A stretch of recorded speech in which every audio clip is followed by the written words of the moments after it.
Oke, kita mulai menjelaskan tentang jawaban ETS dari rangkaian yang ada ini, yaitu dari rangkaian ini untuk mendapatkan sebuah nilai arus dari masing-masing R bisa digunakan dengan cara metode loop. Karena di sini ada tidak siklus, maka terdapat 3 siklus arus I1, siklus I2, siklus I3 begitu. Dari masing-masing siklus dibuatlah persamaan seperti yang ada ini, persamaan seperti ini, baik loop 1, loop 2, loop 3. Dari persamaan ini dibuatlah sebuah matriks seperti ini. Matriks misalkan baris pertama itu adalah untuk loop 1, lalu 10, baris 2 untuk loop 2, baris 3 untuk loop 3. Tapi di sini perlu diperhatikan bahwasanya kalau misalkan loop 1 itu yang paling kiri itu adalah hasil penjumlahan dari R yang terkait pada loop 1 gitu. Terus berikutnya adalah min ini adalah R yang terkait pada siklus loop 2.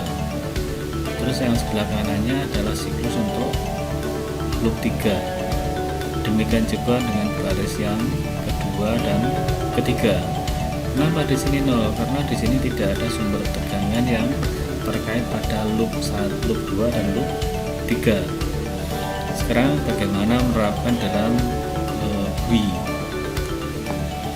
GUI bisa dibuka dengan new lalu memilih GUI seperti ini. Kebetulan saya sudah membuat, maka saya buka GUI lalu open.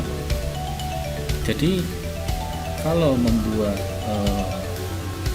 tampilan di GUI, pertama kita harus mendesain dulu form tampilannya seperti apa. Jadi kebetulan ini adalah dibutuhkan tampilan untuk masukkan R1, R2, R3, R4 dan R. Buatlah seperti ini. Demikian juga dengan sumber tegangan. Lalu akses ini nanti menampilkan rangkaian yang tadi ditampilkan rangkaiannya. Lalu arus yang melalui R2, R3, R4 dan R itu berapa, maka juga dibuatlah di form ini. Bila desain dari form GUI ini sudah selesai, maka dibuatlah programnya. Karena di dalam proses kita klik lalu klik kanan view callback di sini.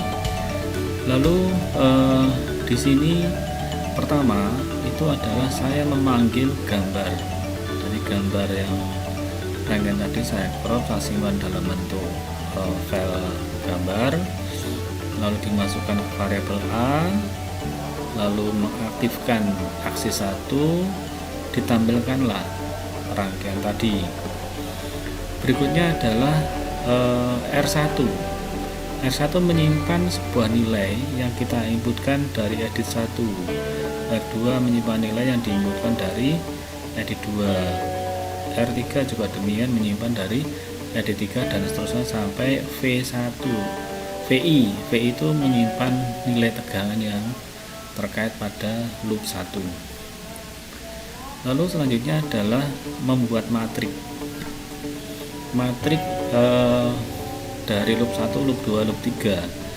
Tadi saya katakan bahwasanya untuk yang baris pertama loop 1 itu adalah menjumlahkan nilai R yang terkait, R1 dan R2 dijumlahkan.